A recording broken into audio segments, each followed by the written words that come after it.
can't buy. It resides between my eyes. Walked through the fire, came out better on the other side. See, life's like a beach if you find the same. And right now, I feel like $100,000. You are listening to Inspired Insider with your host, Dr. Jeremy Wise. Dr. Jeremy Weiss here, founder of InspiredInsider.com, where I talk with inspirational entrepreneurs and leaders. And I'm going to introduce formally Matt Sunshine in a second. But I always like to think about what past episodes people should check out, Matt. Some of my favorites was I got to interview the founder of Big League Chew, and it was because he gave me some free gum is really why I liked it. But just an interesting guy just sitting around in the bullpen in minor leagues and came up with this idea that he wanted shredded gum. He didn't want to chew tobacco, which could cause, the various effects of mouth cancer and other things. And came up with an idea and, shortly after sold, they've sold like over 800 million pouches or something crazy like that. And other interesting founders that I like actually respect and love their brand and have used the products. RX bars is another one. And I didn't know at the time, like I had eaten them, but I didn't know how big they were at the time. And then later, a couple of years later, they were acquired by Kellogg for a large sum. So just the interesting stories. It started in a kitchen, literally started in a kitchen, just hand making bars. Right. And I love just hearing the hustle stories behind it. So check out that and many more on InspiredInsider.com. And this episode is brought to you by Rise 25. At Rise 25, we help businesses give to and connect to their Dream 100 relationships and partnerships. And we do that by helping you launch and run your podcast. Matt, for me, I've been doing this for over a decade. And the number one thing for me is in life is relationships. So I'm always looking at profiling the people and the companies that I admire, respect, and I want to shout out from the rooftops of what they're doing, which includes today's company, the Center for Sales Strategy and Lead G2. I just see something that's so cool and the people and leadership behind it that are doing really amazing things. I want to tell everyone about it. So if you've thought about podcasting, I think you should, hands down. I've gone on family vacations with people I've had on my podcast.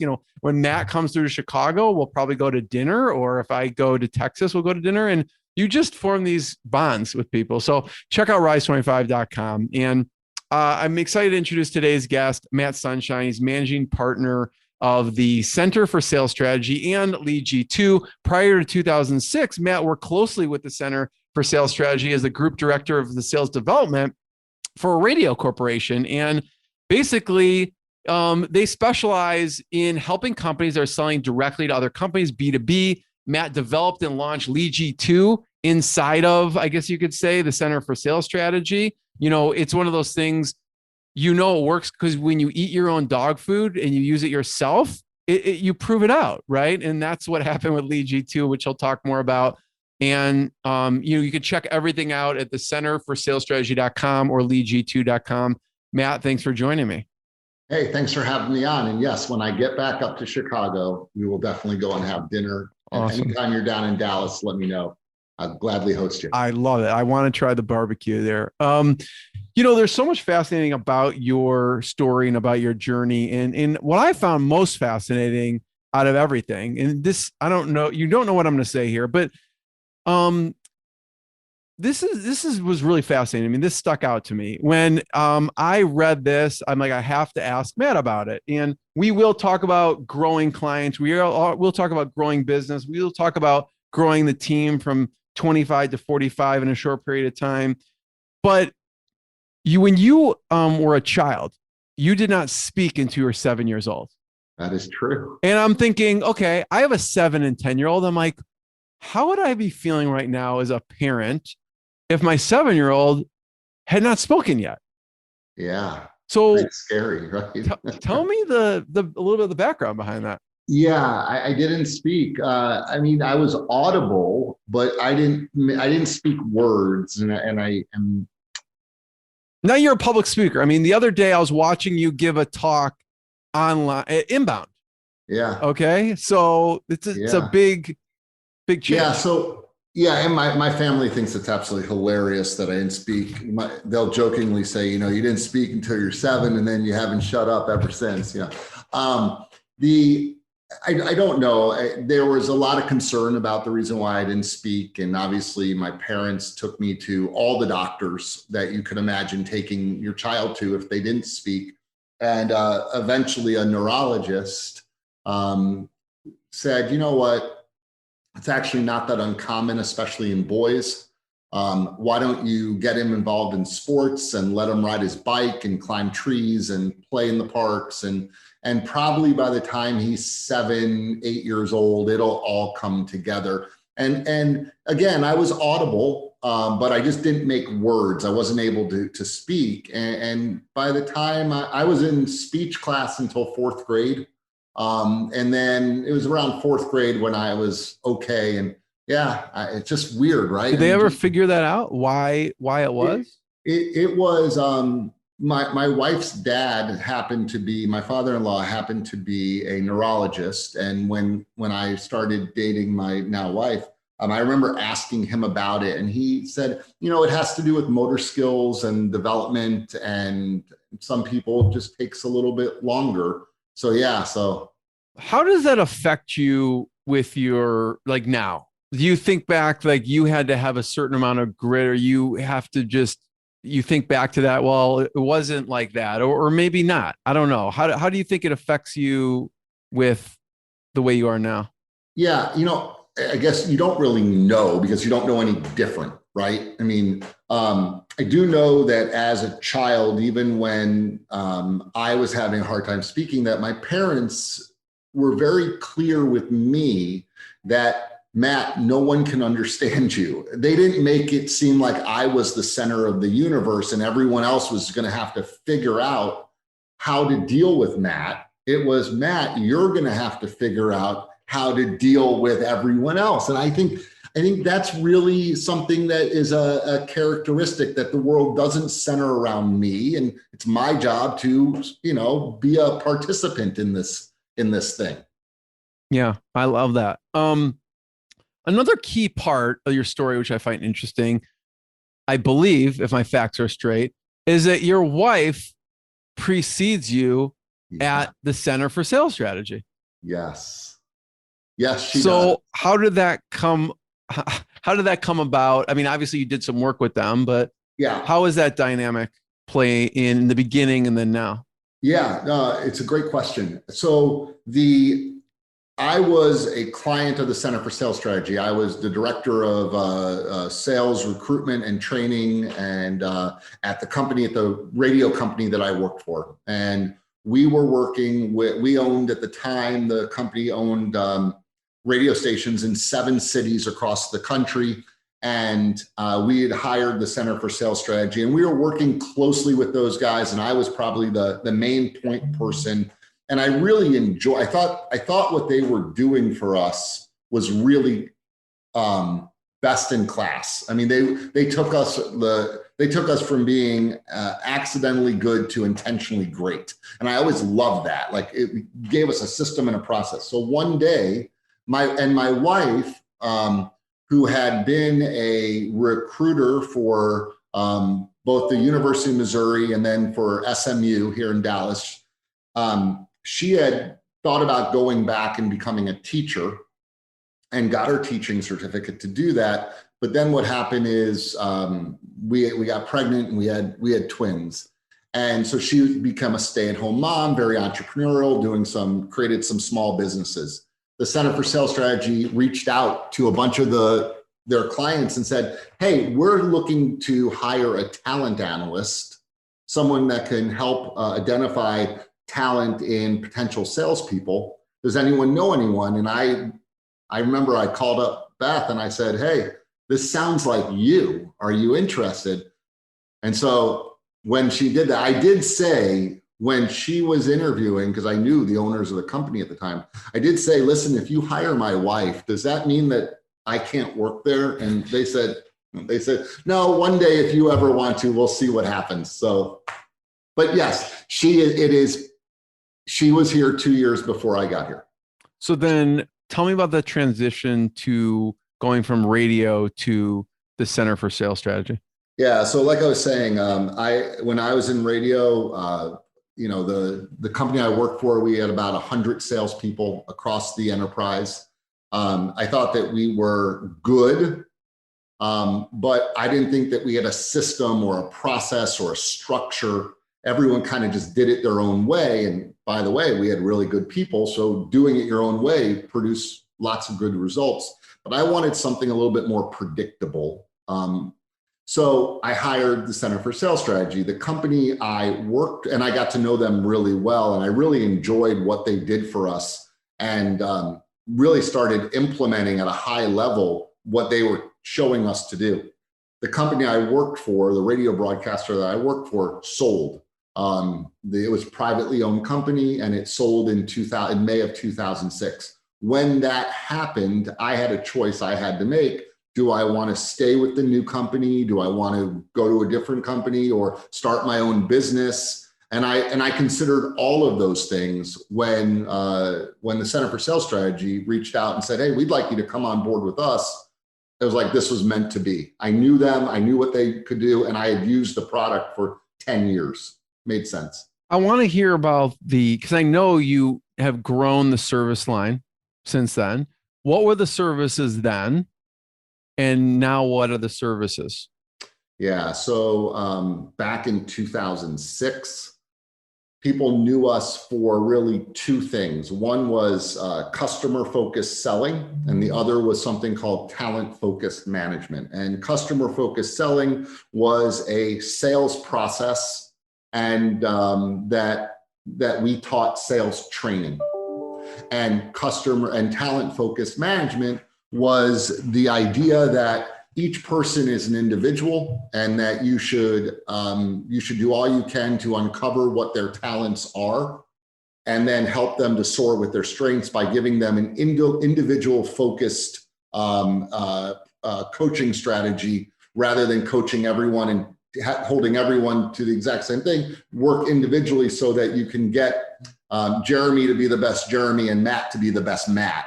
And that were the two significant products that we were known for and loved. So, Matt, someone's like, okay, this sounds amazing. I want to do the customer focused selling. How does it work? Yeah, to work with you? So what you need to know about what was going on in 2006, and then I can transition to what we're doing now and how it's different and how it's the same. Back in 2006, there was really two ways that in the broad, and for the most part, our clientele at CSS, the Center for Sales Strategy, was the media industry, radio stations, TV stations, newspapers, cable operators. That was our world. And so there were two ways that people sold. Either A was product focused, or B was customer focused. And product focused just basically meant you walked in and you led with, "Hey, I work for this radio station. We have this person doing morning drive. You need to buy these commercials because we're great and we're ranked #1 and people love us." Yeah. Product focused. Like, we're Howard Stern. You want to buy an ad and want Howard to read it. Right. Let me tell you how great. Yeah. Let me tell you how great Howard is and how many other people think he's great too. We flipped the script and said, you know what, we're going to focus on your business. What is it that you're trying to accomplish? What is it that you need to have happen in your business to get results? Allow me to look at all of my resources and assets and come back to you with a solution that'll help you to get the results you need. That's customer focus. And while that seems like, well, why wouldn't everyone do that? That's not the way it's traditionally done. And we were changing that. So do you typically then, what does an engagement look like? Do you are you training them? You have someone, how does that work when you help the company implement it? Yeah, so a significant change happened probably around 2008, 2009 in our business. And one of the reasons why this happened is that because of the recession, business was down. The broadcast sales industry was down 4 years in a row. And I believe in 2008 or 2009, it was down like 18%. And we knew that we needed to change. And so instead of thinking ourselves as a training company that provided sales training, we said, we're going to think of ourselves as a revenue company, right? We are going to help businesses grow revenue. And so when you help businesses grow revenue, you stop thinking about sales training as your product and you start thinking about growing revenue as the solution that you sell. And if training is a portion of it, well, okay, great. But maybe hiring and selecting really good salespeople is a portion of that. And to that, we built out talent assessments that our clients could use that were validated in science instruments that really could predict whether or not someone had success. Or maybe they needed individual coaching, or maybe they needed help with their compensation design or organizational structure, or anything having to do with growing revenue for a business. Very different than just providing sales training. We still provide the sales training, but that's not at the core. The core is generate revenue.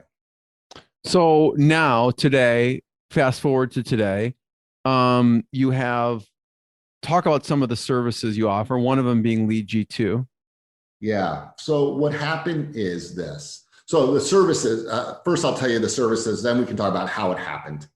So the services would be everything from helping them to select better people with a talent assessment, implementing a repeatable, predictable sales process that they can use, coaching and developing people to their strengths, lead generation, because that's probably one of the biggest, most significant hurdles right now is lead generation, organizational structure, sales enablement tools, employee engagement. Because you can have the greatest, we actually just started up a division called Up Your Culture, because you can have the greatest people in the most talented sales department in the world. You can have a perfect structure, all the sales enablement resources you could ever imagine, all the leads flowing in. But if nobody likes where they work and no one is engaged, well, then you're never going to have the revenue success that you want. So our product offerings have changed. So now we offer all of those: sales enablement, sales structure, individual coaching, online training, online resources, virtual workshops, in-person workshops, everything centered around helping a business grow their revenue. Man, it's funny because I was listening to you were chatting with Beth about this topic.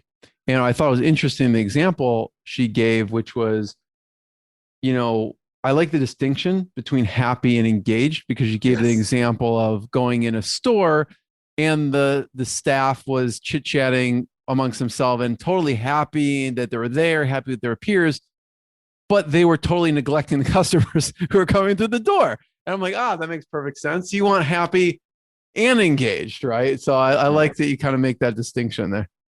It's a big deal because I think so many businesses right now are, especially as businesses are coming up with their return to office or not return to office strategy, whatever that is. And there's no right way to do it. There's lots of ways. But I think one of the things that everyone talks about is the happiness quotient. And happy is important, but happy without engaged is a big problem. And it'll become a revenue problem really fast. So Lead G2, because it's not easy to, this has been an evolution where you've released these services, but it's not easy. You need processes, you need people, you need a lot of stuff to release this. And, so talk about a little bit of the evolution of Lead G2. Yeah. So Lead G2 started because, there was no intention to start an inbound marketing agency or an agency like that. The intention was, how do we grow the Center for Sales Strategy?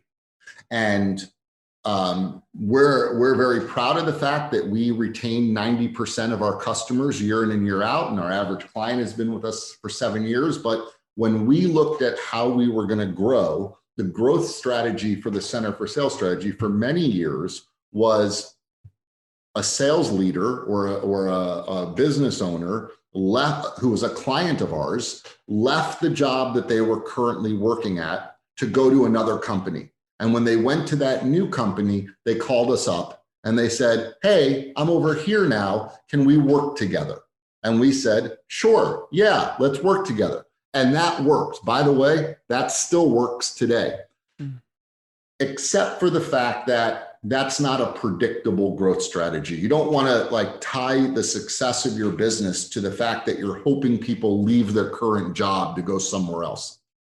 So we decided we need to get intentional about growing our business. And what we learned, what we knew, is that when we shared our expertise, when we were helpful, when we helped people, when we stood up on a stage, or when we talked to people and said, hey, let me help you with your business, they would come back for more and say, hey, how can we work together permanently? And so we started to do inbound marketing, and we started to work with HubSpot. I chose HubSpot because I found it to be I looked at all the software out there. It was the one I enjoyed using the most. And so we went with HubSpot. And for the first, 6 months, it was difficult for me. This wasn't my full-time job. I was doing this stuff at 10 o'clock at night to 2 o'clock in the morning when I was working and doing my other job during the day. And we started to see good results. We started to see really good results. So much so that I said to the guys that I work with, we should start an agency to help businesses do what we're doing.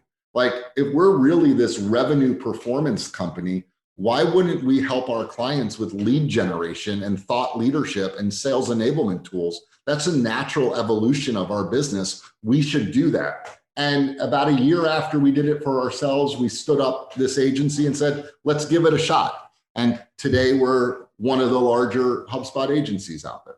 That's amazing. Yeah, and we still use it. We're still a client of ourselves.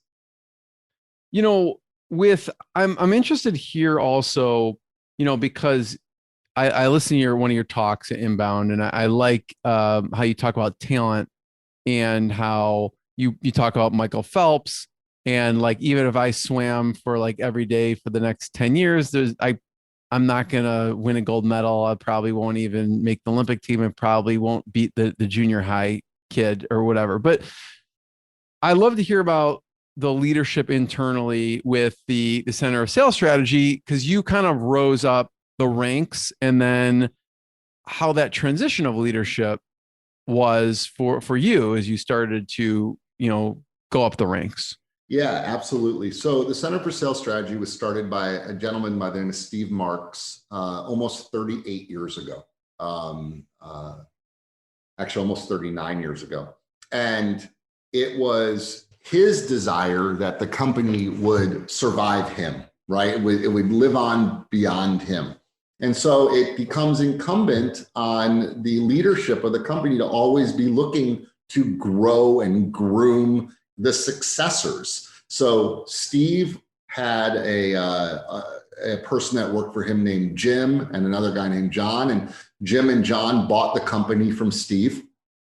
And then when I came on board, I had expressed interest from day one that, hey, one day I would like to be an owner here. I don't know what that's going to look like, but I would like to do that.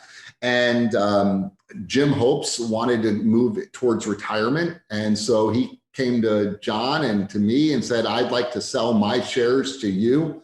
One of the things that we did after I purchased Jim's share, so John and I own the company, one of the things that we did is we created a partner group of people inside of our company. There's 6 people that are on this partner group, and we make the decisions for how we run the company. You might think of it as in a law firm, they have a management committee that kind of runs the law firm.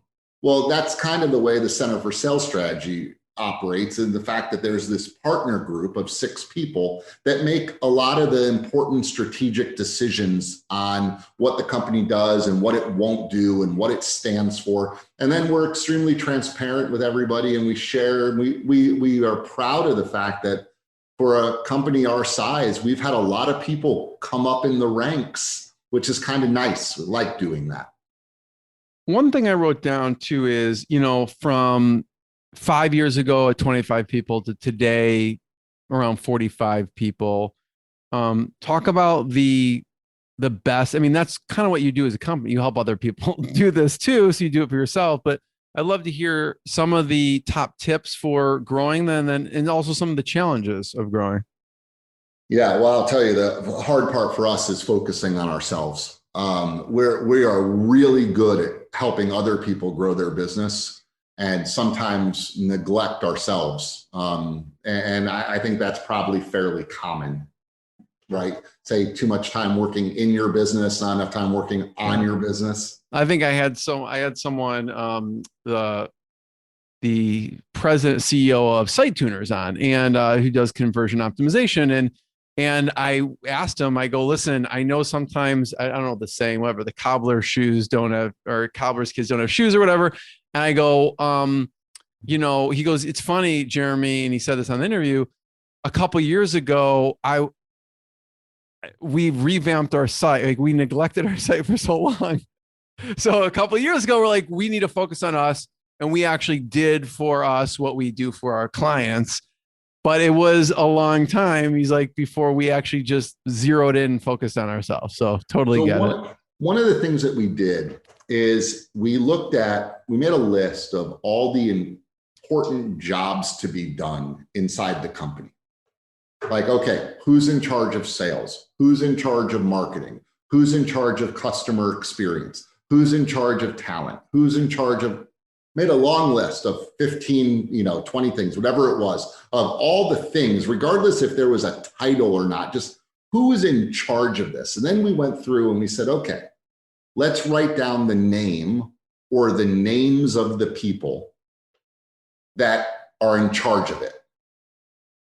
Content creation, customer content, right? So we write down the name. And so what we look for are two things. Does someone's name appear too many times? That's a problem, right? And are there some things that there are too many names next to? So when it came to sales, for example, who's in charge of sales? We had like 4 people's names next to sales. Well, 4 people can't be in charge of something. 1 person should be in charge of something. So by doing that, by looking at the jobs to be done and then identifying who's appearing too many times and what jobs have too many names next to it, we were able to shore that up. So now we have a head of marketing, we have a head of sales, right? We have a head of customer experience, we have a head of talent. And when we started doing that, we saw growth happen. What are some of the, now it's not all one person's job. Yeah, I love that. What are some of the challenges? I'm sure you've heard this many times, and people come to you, go, it's really hard to hire salespeople. It's really hard to keep salespeople. What do you say to them? What are some of the strategies that they should think about, or what do you say to those people in companies? What I say is, you're doing it wrong. It's not. So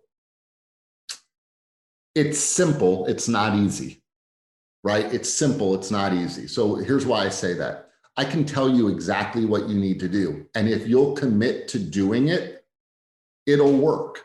It's kind of like losing weight, right? I mean, there's only a few ways to do that. It's just a science. You burn calories, right?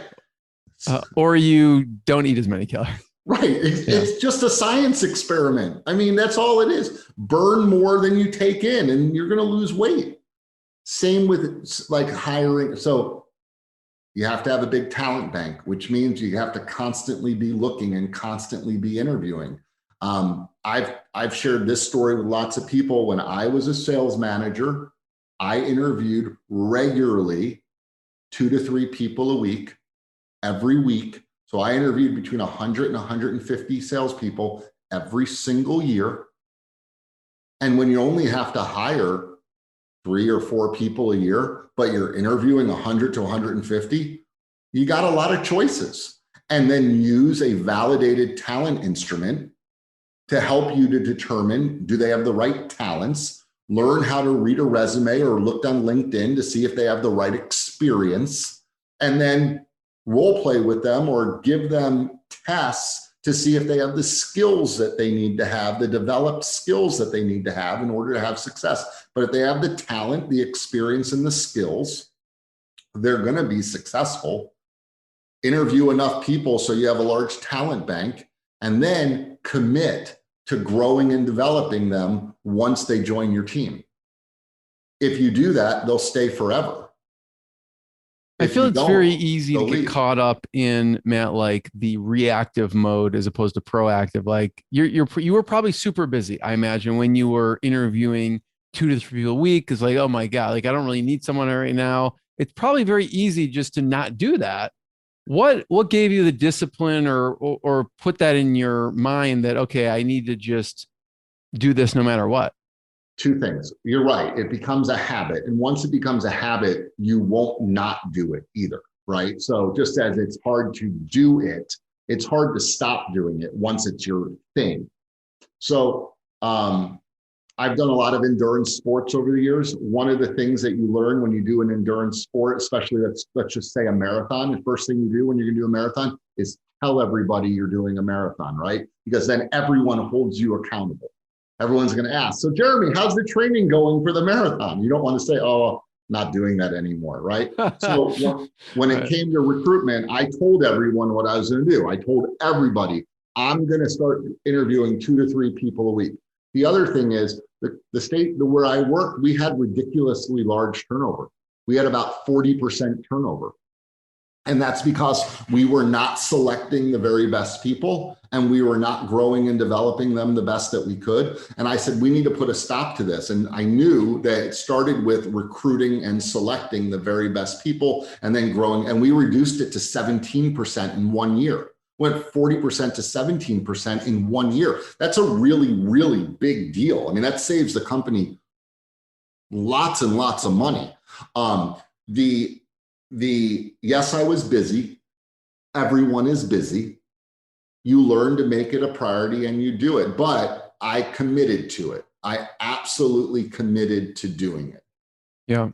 So if someone's listening right now, you would recommend just do it on a regular basis, whatever that works for that person. Just make it a habit to do it on a regular basis. Maybe it's not 2 a week. Maybe it's 2 a month.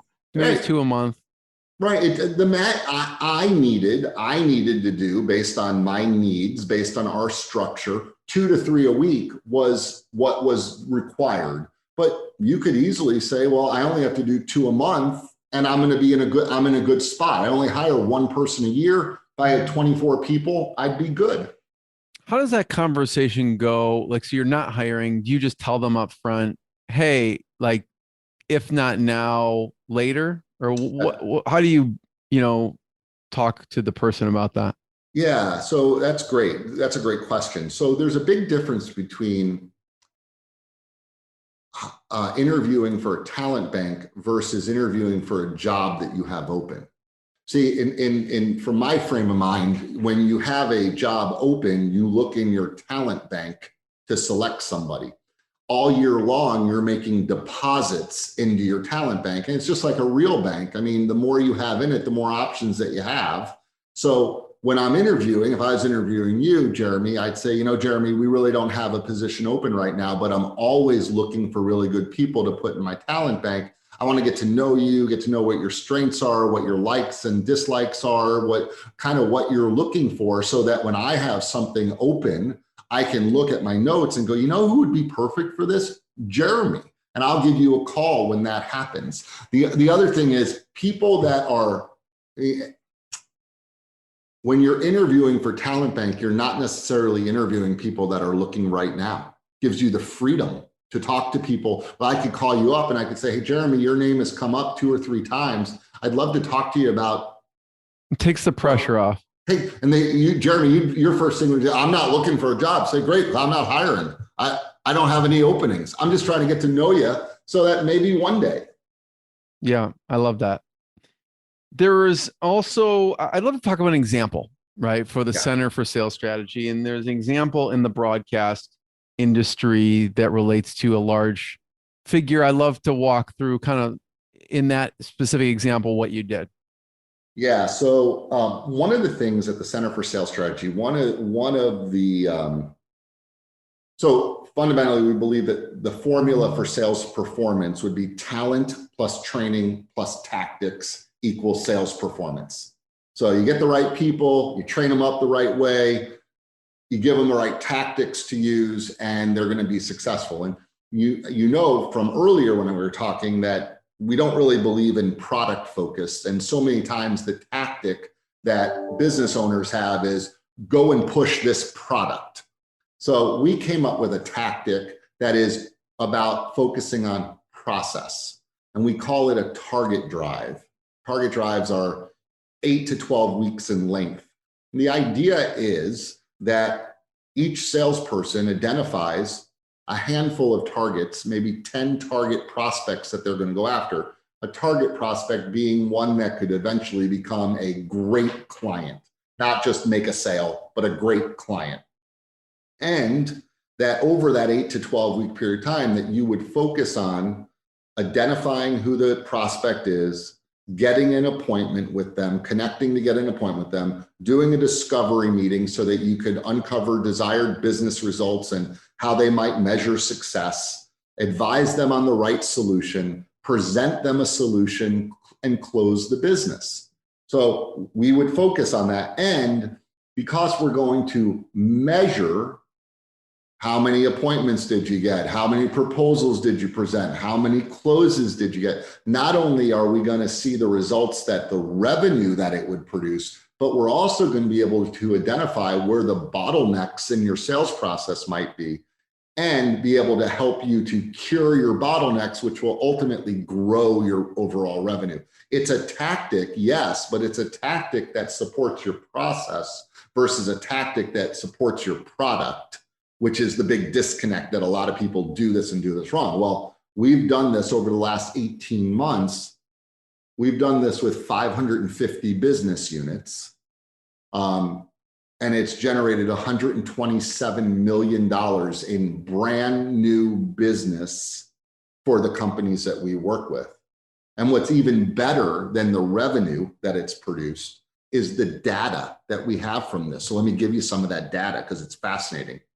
First of all, at these 550 business units, the goal was that every single salesperson would sell something, would sell a target, at least one. 91% of the sellers did. So it didn't come from just, 20%. 91% actually sold something. We also learned something along the way. And by the way, when we're talking about this, we're talking about a B2B. So it's not like they sold like a box of cookies for $10, right? So I just want to put that in the frame of reference here. Great caveat. We are talking B2B. We're also talking that it is identified as a targeted piece of business, which means it's large enough to be in the top 25% of all the business, all the customers that the business has. Yeah. And we learned some things. We learned that, the difference between the top performers and the bottom performers. We went and did some benchmarking, and top performers have 2+ discovery meetings in a week, and bottom performers have less than 1. That's a big difference. And so top performers move 90% of their meetings move to a proposal. Bottom performers, 67% move to proposal.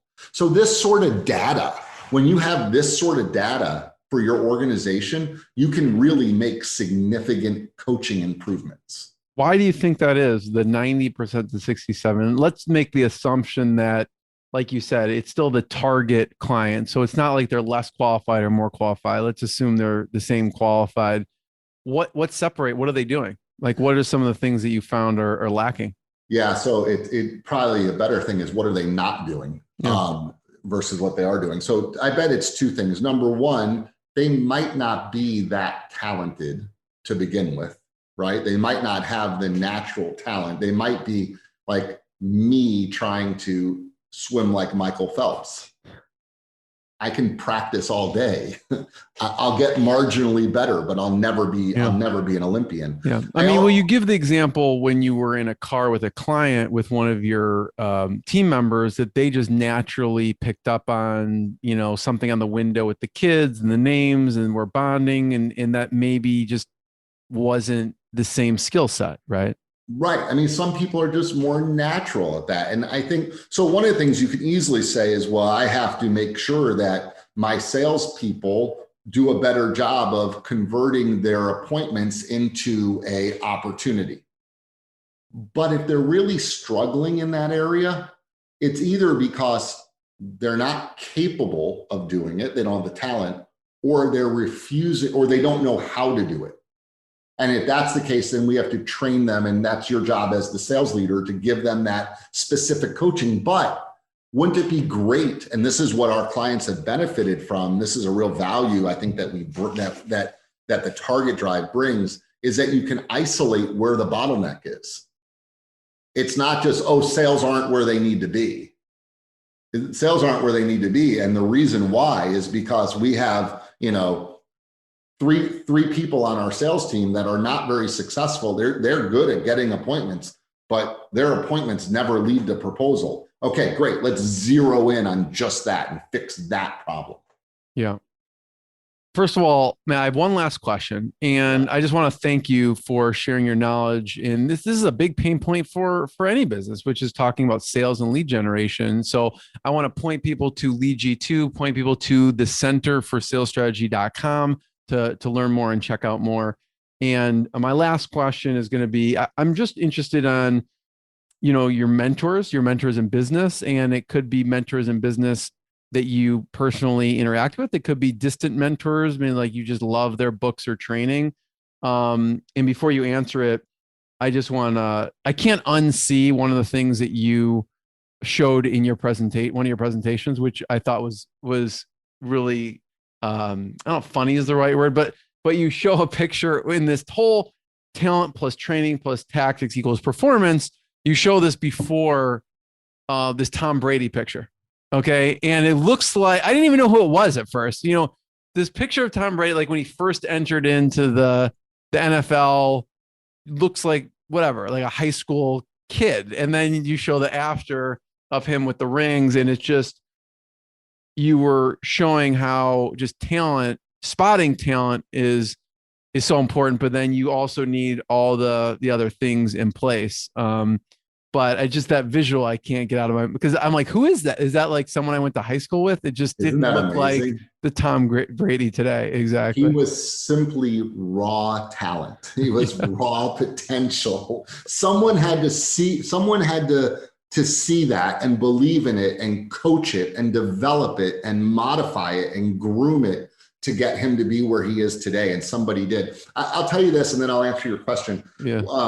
One of the things I think makes Lead G2 special is many of the inbound marketing agencies that exist out there are former marketing companies or ad agencies that have rebranded and now call themselves an inbound marketing agency, which is awesome. That's great. We come from a revenue generation perspective. We come from a sales perspective. And so we created our inbound marketing agency to help businesses grow their business, help them grow their revenue. That's what gets us excited. And we understand that process. But you asked a good question about my mentors. It's so funny that you asked that, because just the other day, I started to do a LinkedIn post that I didn't do because it started off as it was just going to be a quick LinkedIn post. And then before I knew it was like this big article. So I just said, I'm not going to do it. But nobody gets to where they are. I don't believe nobody gets where they are by themselves. None of us get where we are by ourselves. All of us have had somebody help us out, believe in us, groom us, give us a chance, whatever. And I've had those people, and I'm going to share with you who that in a second. But I also think it's my responsibility to do that for others too, right? As I'm growing and as I'm becoming older, it's my responsibility to help others to grow and develop, and just like people believed in me. So I'll tell you, it starts with my dad. My dad was an entrepreneur. Started his own business. He's in his 80s. He still works. He instilled in me work ethic. What was his business? He early in his early days, he was a rock and roll promoter and booking agent. And now he's a headhunter. Today he's an executive recruiter. I'm sure he has some stories. He has great stories, awesome stories. But he was a big inspiration for me in helping me to realize that I can do whatever I want, but it's going to be up to me to do it. And that I'm going to have to ask questions, and I'm going to have to put myself in the best place to do it. And that hard work can really make a difference. So that's one. Another person, though, along the way was a guy that was the general manager of a radio station I worked for. His name was Dan Halliburton. And he just believed in me. He did. He believed in me. He exposed me to opportunities outside of what I was directly responsible for. As the business was growing and there'd be opportunities to do other things, Dan would be the first one to say, Matt, why don't you get involved with this also? And I just think the world of that. And then the third person would be Steve Marks, the founder, the guy that started the Center for Sales Strategy. Again, all of these people, the same thing. They were not always easy on me, right? I'm sure most of the time they weren't. Actually. But that's right. They held me accountable, but they believed in me. And I knew that they cared about me and had my best interest in mind. And that means a lot. And so those would be three, but I'm probably like a lot of the people you talk to, we're influenced by a lot of people. Totally. A lot of people. Totally. First of all, Matt, thank you. Everyone check out the Center for Salesstrategy.com. Check out Lead G2 and check out more episodes, everyone. Thanks, Matt. What I got, you can't buy. It resides between my eyes. Walked through the fire, came out better on the other side. See, life's like a beach if you find the sand. And right now, I feel like $100 grand.